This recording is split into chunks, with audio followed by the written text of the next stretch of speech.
The first time I caught my son in a dress, I almost laughed almost. It was a Tuesday, and there he stood in Jessica's room, swallowed by her blue and white dress, hair slicked back with barrettes, cheeks pink with stolen blush, clutching a little purse like a parachute. His eyes darted to mine, wide and terrified, hoping I'd just walk away. I did. I told him he looked nice, closed the door behind me, and tried to convince myself it was just another childhood phase. But it kept happening. With every year, the line between my son and the girl he became behind closed doors blurred a little more, and I watched, helpless and mesmerized, as he quietly drifted further from the boy I thought I knew. Unlike his father, Evan was always the scrawny one. 12 years old and barely 4'6", with a doctor's warning that this might be as tall as he'd ever get. A growth spurt changed the numbers, but not the frame. 5'6" now, still built like a runner-up for the human skeleton contest, always smaller than his friends. It didn't seem to bother him, or maybe he just hid it well. My name is Evan. For years, I've poured my confusion and self-hatred into a digital diary, every jagged feeling, every failure, every moment I looked in the mirror after dressing up and hated what stared back at me. The computer was supposed to be mine, a fortress for my secrets, but I knew my parents checked it from time to time. Didn't matter. The pattern never changed. I'd sneak into a dress, hope to see something pretty, and wind up looking like a clown at best. The frustration would boil over, and I'd throw another entry on my long list of reasons to give up. If I could pull it off just once, look enough like a girl to actually pass, to walk outside and blend in, maybe this urge would finally let me go. Friday, I went to school and counted the hours till summer break. 2 more days. Megan Parker sat next to me, one of the few people who understood what it felt like to be on the outside. Never quite pretty or athletic or normal enough for the others.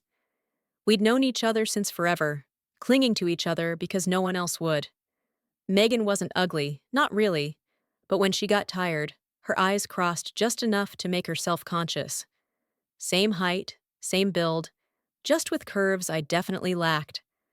I'd be lying if I said I hadn't imagined trying on her clothes, and not in the way she might suspect if I ever told her. The thought made me smile and panic at the same time.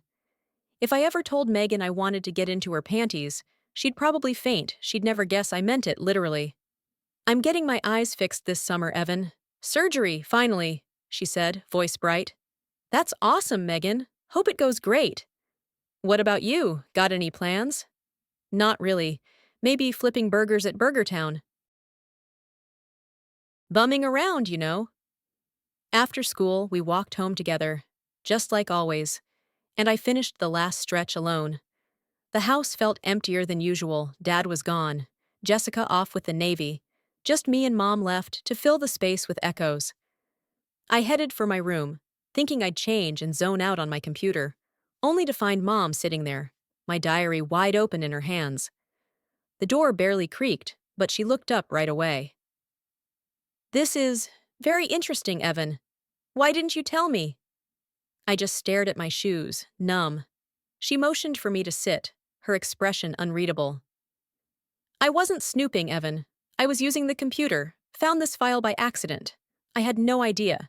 You want to dress like a girl? Go out. Not be noticed? Why didn't you think you could tell me?" Something in me broke. "You read the whole thing?" She nodded, and shame burned my face. After my husband died in a car accident, everything blurred for weeks. Then, as if nothing had changed, I saw Evan dressed up again. He'd just turned 14. Jessica's old clothes filling her empty closet, a new treasure trove for him to explore.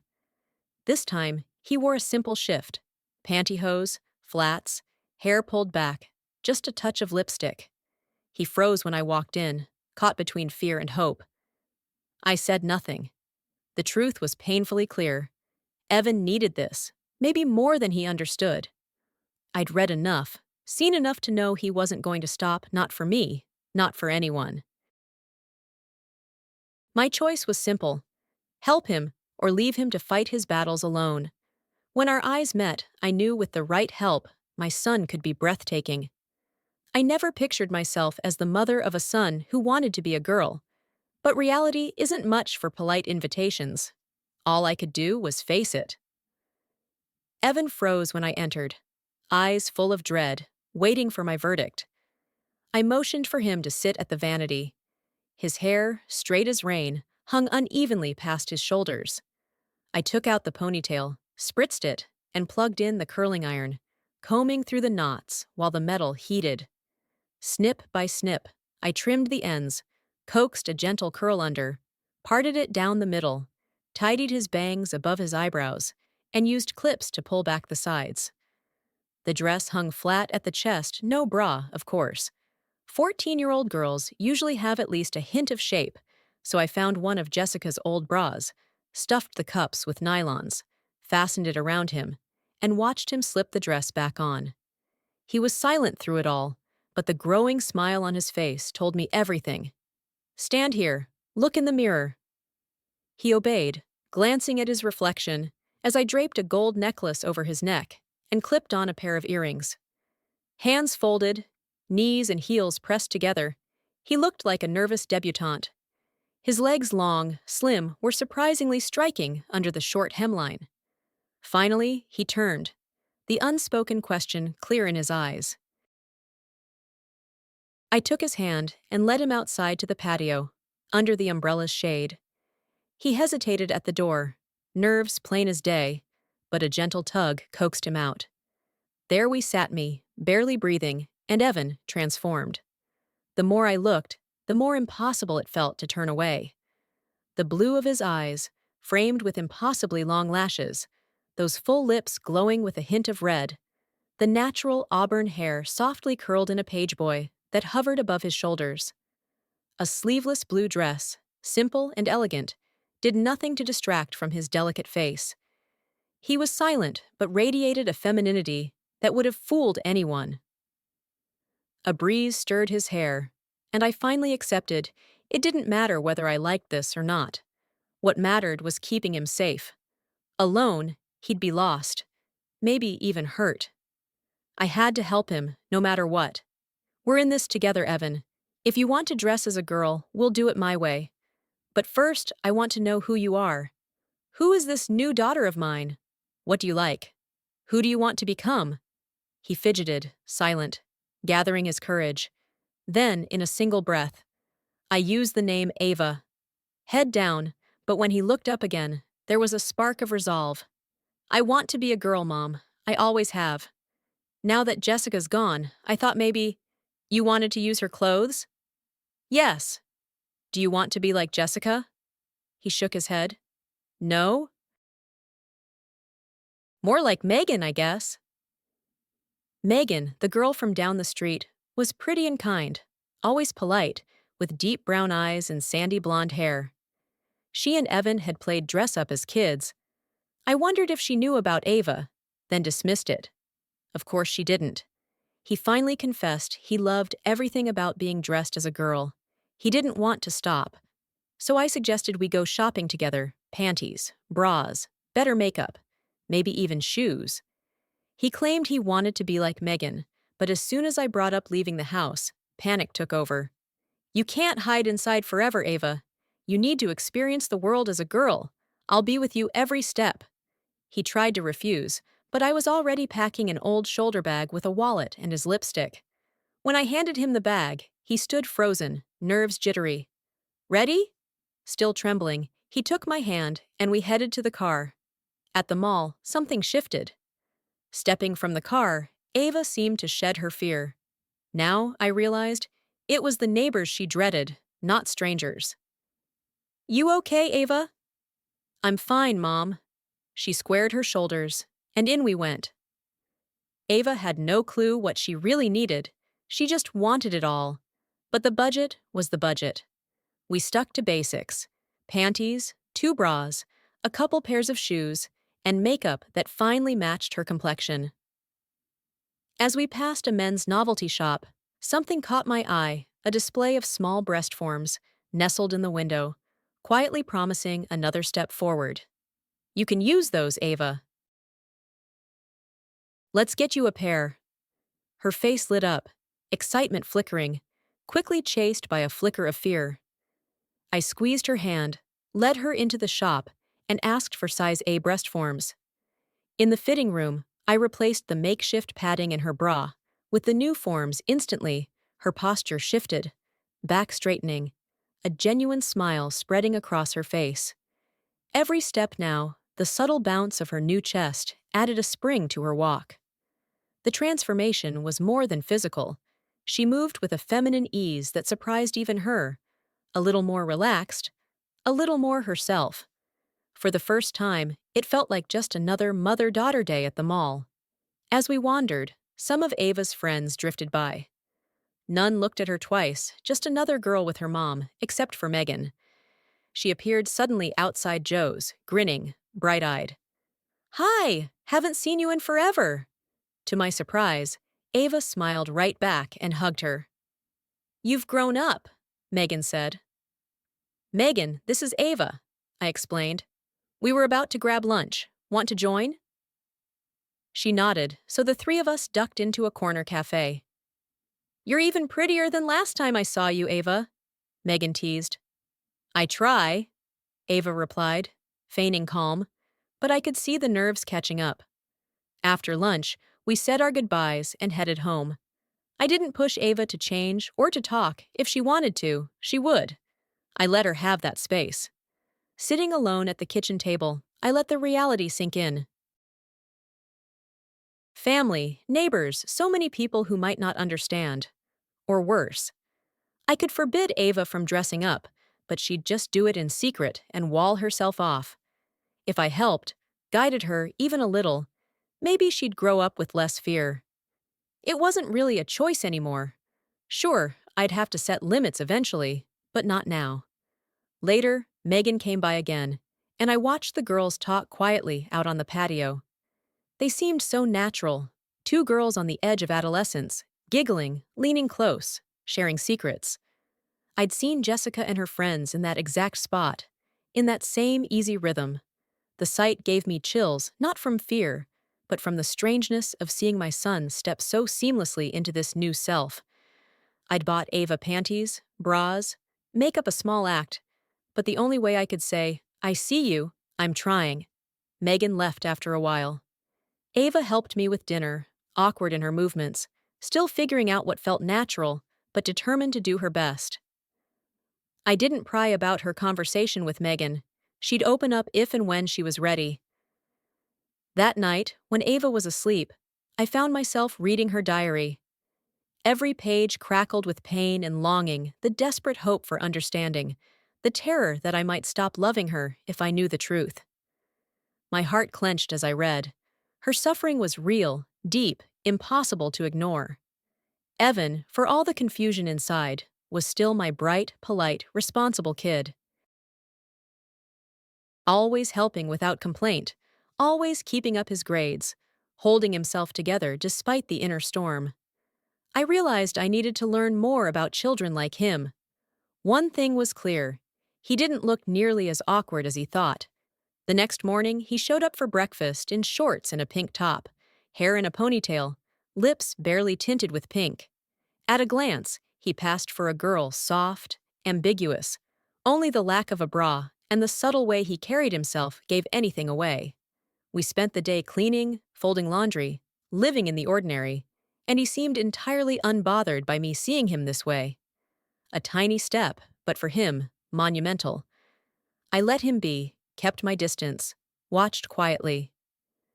That evening, as he turned in early, I reflected on all that had changed. While he was at school the next day, I went to the library on my lunch break, searching for answers. Book after book confirmed what my gut already knew: boys who start this young almost never stop dressing up. Some marry, live quietly, some move on, some become women, some stop altogether. Nobody could say which road was his. But if I helped him, set standards, gave him room to express himself safely, the fear might start to fade. The routine barely shifted: dinners, homework, the usual silence, until Friday changed everything. Evan always beat me home by a couple hours, so when I walked in that night, I found Ava instead. She stood in the living room, radiant in a green and white plaid skirt, crisp white blouse, pantyhose, and her new black flats. Her hair, pulled back in a high ponytail, framed a face lit with anticipation. She'd mastered her makeup, blending soft copper with gray, and tracing her eyes with just enough black liner. Longer nails, clearly fake, glowed pale pink, matching the subtle gold of her earrings and the delicate green pendant at her throat. She lit up when she saw me. "Hello!" "Hi, Mom." Her confidence was new, almost startling. "You look lovely," I managed, and it was true. But she wasn't just showing off. There was something on her mind. "I thought we might go roller skating tonight," she said. Ava knew half her classmates would be at the rink. I couldn't imagine why she'd want to risk it, especially since she'd always been a natural on skates as Evan. But the way she asked made it impossible to say no. She wouldn't have suggested it if she wasn't ready. I agreed and went to change. In the mirror, I checked my reflection, still surprised that, at 38, my body held its shape. I pulled on my own sporty skirt and blouse, laced up my gym shoes, and rejoined Ava. "A lot of your friends will be there, you sure?" She nodded, eyes huge and determined. We stopped for burgers on the way, nerves hidden beneath small talk.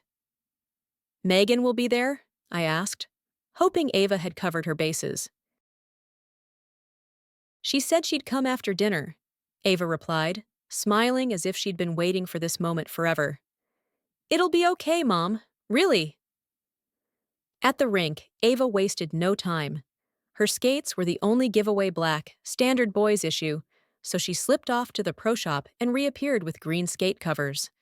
Suddenly, her skates matched her skirt, no questions asked. She laced up, glided onto the floor, and immediately drew eyes not for anything odd, but for the simple, graceful way she moved. Figure eights, twirls, showing a flash of green lycra panties she'd clearly picked just for tonight. She'd planned every detail. I joined her, slowly finding my balance, just as Ava took off into a set of intricate moves, double mohawks, elegant waltzes. She skated like she'd been born to it. Then a local boy approached, asked her to dance, and Ava's entire face softened. She glided around the rink in his arms, oblivious to the world, while I watched from the sidelines. A man approached me, introducing himself as Mark. He was tall, with a gentle smile and kind brown eyes that crinkled at the corners. As we skated together, he asked, "Is that your daughter over there?" I followed his gaze, Ava, spinning with her partner, laughing, alive. "Yes, that's her," I said. "She and that boy look like they're having a good time." I saw the boy lean down and kiss Ava mid-spin, and she only smiled, saying something with a spark in her eyes. I barely noticed as Mark drew me into a rollout, the music turning faster, our laughter rising above it all. The kids slipped away, and I saw Megan in the corner, lacing up her skates. A wave of pride and worry hit me. Ava was navigating this on her own, and I had to trust her. Megan disappeared into the restroom. A few minutes later, Ava followed. Inside, the girls' chatter picked up. "I saw you with Jason. He's the cutest guy at school, Ava." "I know. He asked me to skate, so I did. That's all." "And the kiss?" "He was just overcome by my beauty, couldn't help himself." Ava shot back, smirking. Megan was my best friend, and the only one besides Mom who knew the truth. I wasn't a girl. Mom worried I was crazy to try this in public, but she didn't understand I'd planned every step, every outfit, down to the last detail. I even bought the green lycra panties for tonight. A secret victory. I'd been terrified the first time we went to the mall, but with the breast forms and Mom's quiet support, something changed. I knew I had to risk it. If I could be Ava here, with everyone watching, nothing could stop me anywhere. Jason's kiss was a surprise, a jolt, but a welcome one. I caught Mom out of the corner of my eye, laughing with Mark, and it made me unexpectedly happy. She'd been so lonely since Dad died, and Jessica left, and here she was smiling, gliding across the floor, almost glowing. In the ladies' room, I touched up my lipstick just as Megan walked in. We exchanged a look, a little giggle, and then burst out onto the rink together. For as long as I can remember, Ava has always been there, a secret, steady pulse beneath everything.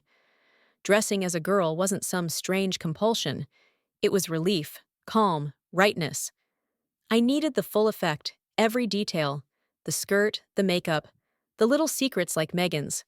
The diary I kept maybe I shouldn't have, but it was the only place where I told the whole truth. Megan grabbed my hand and we picked up speed, racing past Mom. I cut inside, crouched low, and launched into a waltz jump, landing clean, slowing to a stop, my heart pounding with joy. Mom beamed. "Show off!" Megan teased. "Your skirt was up around your waist, Ava. I saw your boobs bounce. How did you manage that?" I just grinned and skated away, the secret safe between us. Mom and Mark cheered me on from the far side, proud and a little awed. The lights dimmed, signaling a couples-only skate. Megan was snatched up by Ben, leaving me on the benches. Then Ryan tapped my arm, charming, relaxed, always surrounded by girls at school. "Want to dance?" he asked. I took his hand and let him lead. "My name is Ava," I told him, savoring how easy it was to say. He wasn't the smoothest skater, but he had that crooked smile and big brown eyes easy to like, impossible to ignore. "How come I haven't seen you here before, Ava? I'm here all the time," he said as we twirled. "I'm new here," I answered, and he accepted that with a nod. Later, we drifted to the soda stand, under harsh lights that made everything feel too real. Mom and Mark were lost in their own conversation, so I said yes when Ryan offered to buy me a pop. Hand in hand, Ryan and I made our way around the rink, both grinning, just another couple enjoying the night. "They make such a cute pair," Mark said to Mom. "Maybe you and I could try it too over dinner?"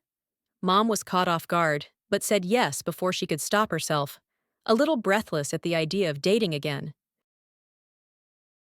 As the night wore on, I caught sight of Ava and Megan with the boys, arms linked, all smiles. Every trace of the shy, awkward Evan had vanished. Ava never slipped, never broke character, never acted like anything other than a girl. My old doubts were fading fast. Mark and I changed out of our skates and sat together, talking quietly. "Linda," he whispered, and then kissed me softly, leaving me stunned and blushing. Shoes back on, I leaned over the railing and watched Ava, every move flawless, confident. Even as Evan, she was an accomplished skater, working on her third dance bar. I let her skate another half hour, not wanting to break the spell, before calling her in. Driving home, the silence was heavy with thought. Back inside, I turned to Ava to ask how she felt, but she beat me to it, asking about Mark. "Yes," he asked me out. And yes, I said yes. She grinned, still flushed from the night. "Ryan's crazy about you, Mom. I knew he'd ask you out." I flopped onto the couch, watching her glow with happiness and possibility. "You planned this whole night, didn't you? The green lycra panties, and then Mark?" She laughed. "I didn't plan for that, Mom. Sometimes things just happen. When Mark comes to get me, he'll expect to see you, Ava, of course. Once he figures out where we live, Ryan will know too. What happens when Ryan puts it all together?" Ava just shrugged, unbothered. "Guess I'll get to be Ava even more often then, right?" She bounded up the stairs to change into her nightgown, returning to the family room, looking every bit the part, even without the breast forms. It was almost frightening. There was no way to put the genie back in the bottle now, not without causing damage I couldn't bear. Ava was out, and she wasn't going back. With a heavy sigh, I slipped into my nightgown and went to the family room. Ava was already there, curled up across from me. We stared at each other for a long moment, both tangled in thoughts we couldn't quite say aloud. Then she broke the tension with a mischievous giggle. "I saw Mark kiss you, Mom. Did you like it?" I shot her a look. "Did you like it when Jason kissed you?" "Sure, didn't you?" "Ava, you're a boy." "They don't know that. For the first time, I actually enjoyed being a girl tonight, Mom. You never answered." I caved and smiled. "Yes, I liked it." Ava grinned, and suddenly the whole strange situation seemed almost ordinary, but reality crashed in quickly. We're in a pickle now, Ava. No matter how much you want to be a girl, you're not, and this is going to cause trouble for both of us. Unless we're careful, she said. Careful won't help. People talk, and then what? Then I become Ava all the time. Her calm made it sound simple, but I knew better. Life didn't bend that easily. There was school, paperwork, safety. These were real risks. Recent news of violence against kids who were different made my blood run cold. We went to bed, both of us haunted by the kisses we'd received that night, both of us carrying our own secret hopes and fears. Ava's transformation was so complete, even I found it hard to see the boy she'd been.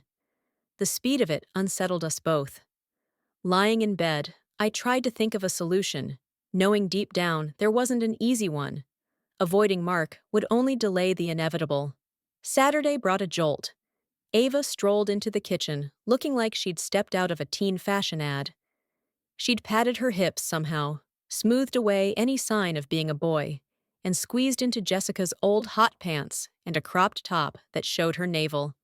Ponytail up, makeup light, and her legs impossibly long. Like it? I used folded wash rags to pad my hips, she said, beaming. Stunned, I cooked breakfast, then escaped to my room to pull myself together. In the mirror, I checked my own body, still in decent shape, but for the first time, I wondered what it would be like to have a daughter always around, sharing space and routines the way Jessica and I used to. Ava was waiting for me at the table when I returned. Mom, I could be a girl all the time if you let me. I wanted to say yes, but the old fears crowded in. Before I could answer, Megan showed up and the two hurried off to Evan's room. You really set Ryan on fire last night, Ava. He's bound to call, especially since his dad asked your mom out. Mom's worried that Mark dating her might lead to trouble, especially when Ryan figures out who I am. I said I was willing to be Ava full-time, but she never agreed. Let's find out then. How? Let's go see Ryan. Maybe we can find a way to let him know, without really telling him. I should talk to Mom first. Maybe it's better we do this ourselves, Ava. Eventually, I gave in. Megan was usually right about these things. I'd watched Jessica battle self-doubt and growing pains, but with Ava, it was all that plus the fact that she was still, technically, my son. Her eagerness to be Ava full-time didn't bother me nearly as much as the world's reaction might. Telling Mark the truth was a risk, but one I decided to take. He was my age, surely he'd understand. I'd swear him to secrecy and hope for the best. Just then, the girls appeared, tense and determined. They said they were going to see Ryan. I knew exactly what was going on. To stay ahead, I offered to drive them, using the excuse that I needed to talk to Mark. Their looks confirmed that Ava was about to risk everything, bolstered by Megan's unwavering loyalty. I didn't say a word as we drove. Mark was mowing the yard, Ryan sweeping the driveway. Both of them brightened when they saw us. Mark came over, hugged me, but caught the seriousness in my eyes. I pulled him aside. Ava, wait here. And be quiet. She paled, instantly understanding what was about to happen. I took Mark's arm, my heart racing.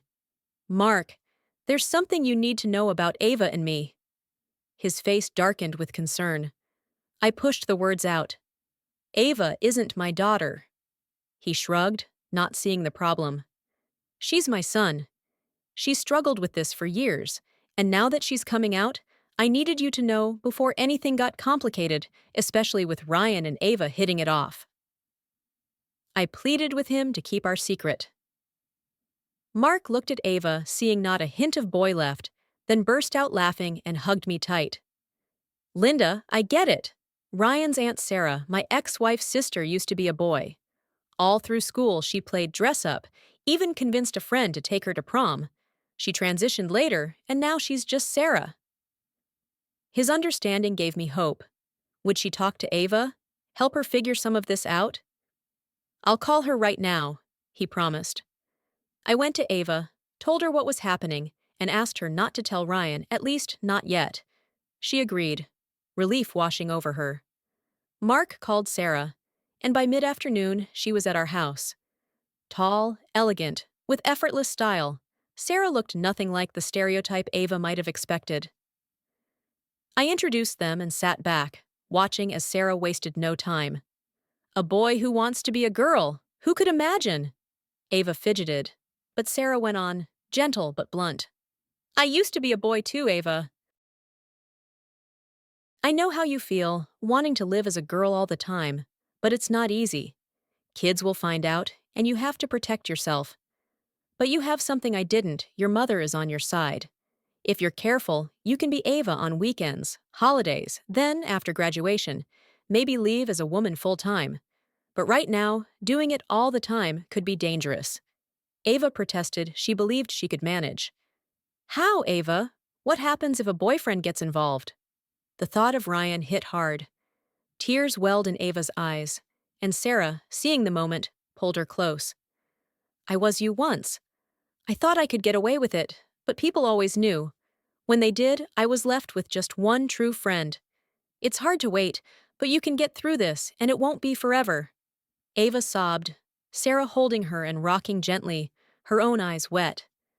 I stepped back, watching this strange, necessary bond form. Sarah offered to help, teaching Ava tricks how to shape her chest with nothing but a bra and padding, where to find hip pads, how to walk, how to blend in. From then on, Ava's confidence grew. We worked together, sometimes clashing, but I never stopped her from expressing herself. My worries about her future began to fade as I saw her blossom, weekend after weekend, into a girl so convincing that even Evan struggled to remember how to be a boy when he switched back. Megan was a true friend, never once letting on that Ava was anything but the girl everyone saw. Twice, other girls invited Ava to pajama parties, and Megan always stepped in to help whenever boys became a problem, rescuing Ava with a wink and a quick excuse. Time moved quickly. It became clear Ava wasn't a passing phase, she was here to stay. When she turned 16, Sarah showed her how to hide every trace of boyhood. For nearly a year, Ava's secret was safe with just the four of us, me, Megan, Mark, and Sarah, even as Mark and I kept dating. Ryan never caught on, not until after graduation. The whole thing became a crash course in femininity mannerisms, speech, all the details that made Ava convincing. Sarah was a relentless teacher, tough but kind, and only someone who had lived that road could be. Jessica finally returned after nearly a year away, and Ava insisted on greeting her first. She dressed in a simple black dress, short sleeves, round neckline, hair and makeup flawless, black heels, and elegant jewelry. Jessica took one look and shrieked with delight, hugging Ava so tightly it nearly knocked them both over. No surprise, no hesitation, Jessica just laughed and handed over everything in her closet she thought Ava could use. Whenever I went out with Mark, Ava stayed home sometimes as Evan, sometimes as herself, but always the same kind, clever kid I'd always known. We found our rhythm, skating together on Fridays, leaving Saturdays open for whatever life threw at us. Then the first real crisis arrived. Ryan, who'd only ever known Ava as a girl, asked her to the junior prom. By now, Ava was out 2 or 3 times a week, looking more stunning every month, so much so that sometimes I felt invisible by comparison. She was even more striking than Jessica, and watching her, I realized the world was going to see her as a young woman, whether I was ready or not. Sarah, Ava, and I talked it over. Sarah wanted to know how Ava was accepted at the rink, at the mall, in public. When I told her Ava had never had trouble, Sarah smiled and suggested it was time to let her shine for real. I knew letting Ava go to the prom was a huge step, maybe the final step that would lock in her new identity forever. But looking into her wide blue eyes, so calm, so hopeful, I couldn't say no. My own doubts from the early days faded. Ava had shown me what strength looked like, never shying away from who she was once she'd taken those first steps. No matter what, she was still my child, same heart, same humor, just a different dress. Friday, we went shopping for the perfect prom dress. We found it a royal blue satin gown with a sweetheart neckline, strapless and snug, the skirt flaring just above her knees. I bought her a corset, panties, matching heels, a little bag, and jewelry. The dance was the next week, so I made an appointment at the salon for her hair, nails, and makeup. She'd been to my salon before. They knew her and set right to work.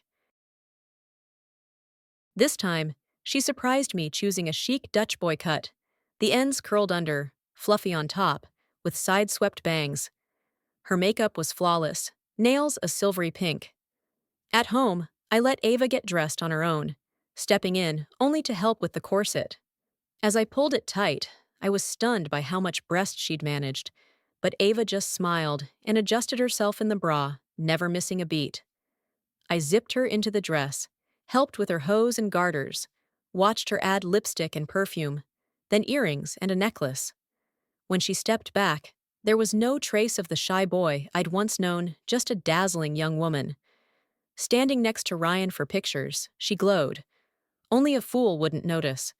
For a fleeting moment, I realized those curves looked entirely real, far too much for a skinny kid. Then the moment passed, and they were out the door, leaving Mark and me together, hearts racing.